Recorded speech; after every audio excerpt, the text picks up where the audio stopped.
जिंकले हो, 50,000 मतांनी जिंकले ना. हे दुबार मतदान जर झालंच नसतं तर प्रशांत ठाकूर जिंकले असते का? बरोबर आहे. बरं, याच्या विरोधात तक्रार लोकांचं म्हणजे बीजेपी वाल्यांचं हल्ली ते तुम्ही तक्रारी करत नाहीत, तुम्ही हे करत नाहीत, ते करत नाहीत, कायद्याने जात नाहीत. बाळाराम पाटलांनी याची तक्रार तहसीलदारांकडे केली, प्रांतांकडे केली. त्यांनी स्पष्ट सांगितलं की आता काही होऊ शकत नाही, आमची प्रक्रिया पूर्ण झाली. ते कोर्टात गेले, उच्च न्यायालयात, तिथून ऑर्डर्स आणले आहेत की हे 85,000 नावं डिलीट करा. ह्या ऑर्डर्स त्यांनी दाखवल्यात प्रांतांना. पुन्हा त्यांचं तेच मत होतं की आता आम्ही काही करू शकत नाही कारण आमची प्रक्रिया पूर्ण झालेली आहे. मान्य. आता प्रक्रिया पूर्ण झाली तुमची त्यावेळी, त्यानंतर विधानसभेच्या निवडणुका झाल्या, बाळाराम पाटील निवडणूक हरले, प्रशांत ठाकूर जिंकले. आता वर्ष होत आलं, अजून डिलीट नाही केलीत नावं. कोणाचा दोष आहे? कोणासाठी नावं ठेवली आहेत ती?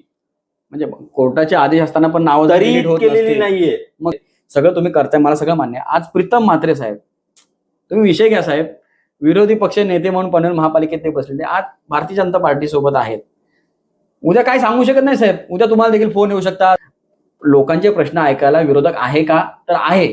तो किती वेळ आपल्या सोबत राहील हे माहित नाही. जनतेचं तेच प्रॉब्लेम झालेला आहे. तुमच्या पाठी राहायचं तर काय भरायचं, उद्या काय गडबड झाली तर करायचं काय? हा एक मी तुम्हाला स्पष्ट सांगतो, जनतेने आता ठरवायचंय, ज्यांनी पक्ष बदललेत आयत्या वेळी त्यांना पाडायचंय.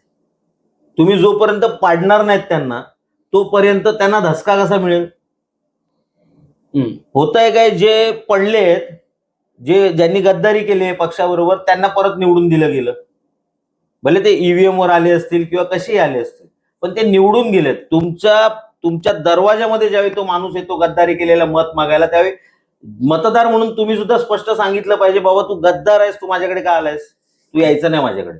त्याला तिथे रिझल्ट कळला पाहिजे. मतदार याद्या ठेवल्या ह्याच्याबद्दल थोडं सांगितलं, कारण की तुम्ही आज महाराष्ट्राचं नेतृत्व करताय, एक प्रवक्ते म्हणून तुम्ही राज्यभर आज सगळा संपर्क तुमचा मोठा डोलारा आहे सगळा. आज ह्या सगळ्या चर्चा सगळ्या टीव्ही चॅनलला सुरू आहेत. तर ह्याच्याबद्दल थोडं काय सांगाल, पनवेलच्या राजकारणाबाबत आणि ह्या मतदार यादीचं थोडं आमच्या प्रेक्षकांना समजून सांगितलं बरं होईल. या विधानसभेच्या मतदार याद्या आहेत, हे मी काही फक्त तुम्हाला दाखवण्यासाठी आणलेले आहेत. याच मतदार याद्या महानगरपालिकेला वापरल्या जाणार आहेत, कारण याच्यावरती कोणतेही पुनरीक्षण झालेलं नाहीये, त्याचं सर्वे झालेलं नाही, काय नाही. या अशाच्या अशा वापरणार आहेत.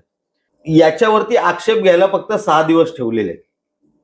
तुम्ही आम्हाला डिजिटल याद्या देत नाहीये, जेणेकरून आम्ही त्याच्यातून जो आक्षेप नोंदवायचा 2 मिनिटात आम्ही त्या याद्यांच्या मार्फत आमचं काम करू शकतो. इथे आम्हाला प्रत्येक पान, प्रत्येक मतदार चेक करावा लागतोय. तुम्हाला आता मी काही उदाहरणं दाखवतो, याला आमचा आक्षेप काय आहे.